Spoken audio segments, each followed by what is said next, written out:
Assalamualaikum warahmatullahi wabarakatuh. Saya Aldi Perdana dari Prodi Sistem Informasi 2018 ingin menjelaskan isi yang ada di materi 9 sampai 15. Pengembangan perangkat lunak.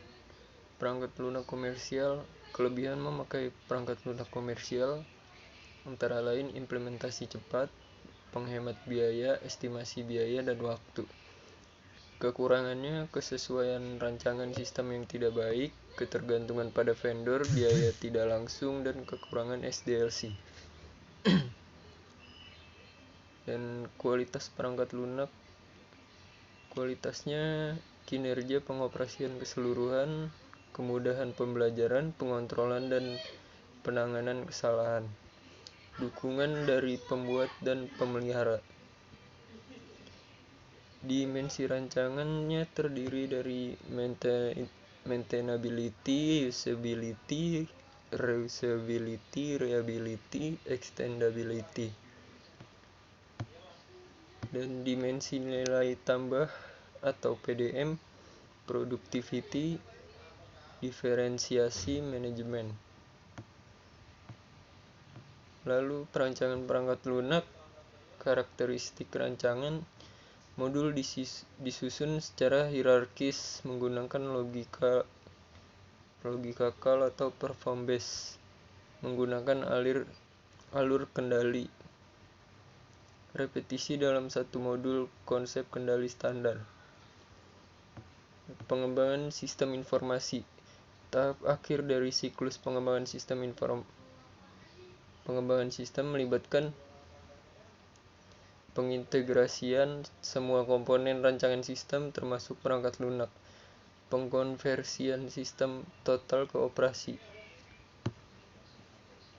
Rencana implementasi adalah formula rinci dan representasi grafik mengenai cara pencapaian implementasi sistem yang akan dilaksanakan. Tim implementasi biasanya terdiri dari profesional sistem yang merancang sistem, para manajer dan beberapa staf, perwakilan vendor, pemakai primer, pengkode, dan teknisi. Bagian pokok implementasi yang diperlukan: persiapan tempat, pelatihan personil, persiapan atau pembuatan dokumentasi, konversi file dan sistem, peninjauan pasca implementasi. Pemeliharaan perangkat lunak.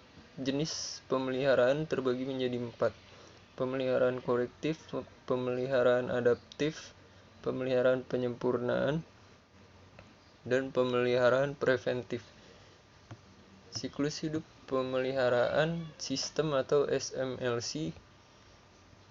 Di sini ada tahapan SMLC terbagi menjadi beberapa bagian. Yang pertama, memahami permintaan pemeliharaan, mentransformasi permintaan pemeliharaan menjadi pengubahan, menspesifikasi perubahan, mengembangkan perubahan, menguji perubahan, melatih penggunaan dan melakukan tes penerimaan, pengonversian dan meluncurkan operasi, mengupdate dokumen, dan melakukan pemeriksaan pasca implementasi. Lalu selanjutnya, pendekatan untuk menyusun pemeliharaan sistem terdiri menjadi 3 bagian. Yang pertama, pendekatan pemisahan, pendekatan gabungan, dan pendekatan fungsional. Perancangan sistem dapat dibagi menjadi 2 bagian, yaitu perancangan sistem secara umum atau perancangan konseptual, perancangan logikal atau perancangan secara makro.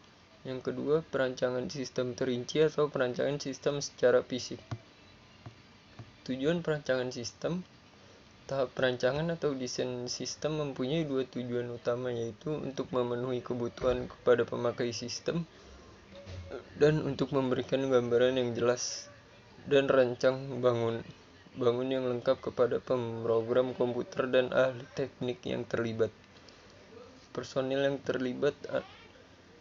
Analis sistem harus melibatkan beberapa personil seperti spesialis pengendalian, personil pinjaman kualitas, spesialis komunikasi data, dan pemakai sistem.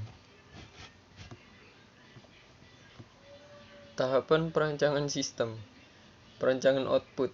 Tipe output dapat dibedakan menjadi dua. Yang pertama eksternal. Tujuan output untuk informasi di luar organisasi pemakai, contohnya faktur, cek, tanda terima pembayaran, dan lain-lain. Yang kedua internal. Tujuan output untuk informasi di lingkungan organisasi pemakai, contoh laporan-laporan terperinci, laporan-laporan ringkasan, dan lain-lain. Perancangan input. Tujuan perancangan input adalah untuk mengefektifkan biaya pemasukan data, untuk mencapai keakuratan yang tinggi, untuk menjamin pemasukan data dapat diterima dan dimengerti oleh pemakai. Proses input dapat melibatkan 2 atau 3 tahapan utama, yaitu penangkapan data, penyiapan data, dan pemasukan data. Tipe input dapat dibedakan menjadi dua, yaitu yang pertama eksternal. Pada tipe ini pemasukan data berasal dari luar organisasi, contohnya faktur pembelian, kwitansi dari luar organisasi, dan lain-lain. Yang kedua internal. Pada tipe ini pemasukan data hasil komunikasi pemakai dengan sistem, contoh faktur penjualan, order penjualan, dan lain-lain. Perancangan sistem terinci.